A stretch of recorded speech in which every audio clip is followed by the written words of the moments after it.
तर जेव्हा एक लो बजेट फीचर फिल्म आपण प्लॅन करतो, तेव्हा फिल्म प्लॅन कशी करायची?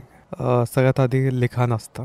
लिखाण किती केलं पाहिजे? म्हणजे 50 सीन, 30 सीन किंवा 120 सीन.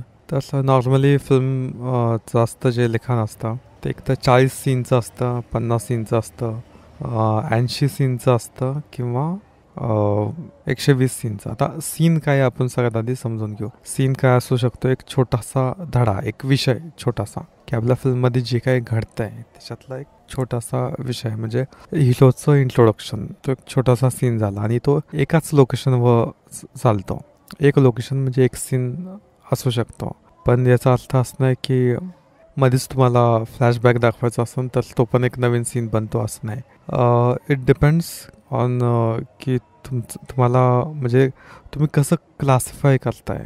की कधी कधी असं होतं की एका सीनमध्ये इंटरकट असतात, म्हणजे जे मध्ये मध्ये शॉर्ट्स असतात दुसऱ्या लोकेशनचे, तर ते तुम्ही फक्त लिहिण्यासाठी एक तुमची एक आउटलाईन, एक मॅप तयार पाहिजे. तुम्ही कसं लिहिताय ते महत्त्वाचं नाही. आता जेव्हा आम्ही काम करायचो तेव्हा नवीन लोक यायचे माझ्याकडे, तर ते जेव्हा स्क्रिप्ट लिहायचे तेव्हा असं लिहायचे की एक शॉट जरी दाखवायचा म्हणला तरी एक वर सीन देणार काहीतरी आणि एक शॉट लिहायचा काहीतरी, ते 3-4 ओळीचा, आणि त्याच्या खाली अख्खं पान कोरं सोडायचं आणि दुसरा सीन घ्यायचा.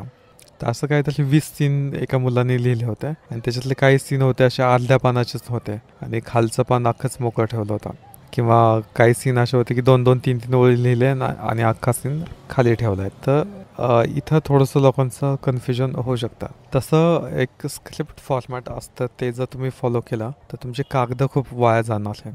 उगाचच ते कागद अशी वाया जाणार आहे की एक प्रॉपर स्क्रिप्ट फॉर्मॅट असतो, तो जर फॉलो केला तुम्ही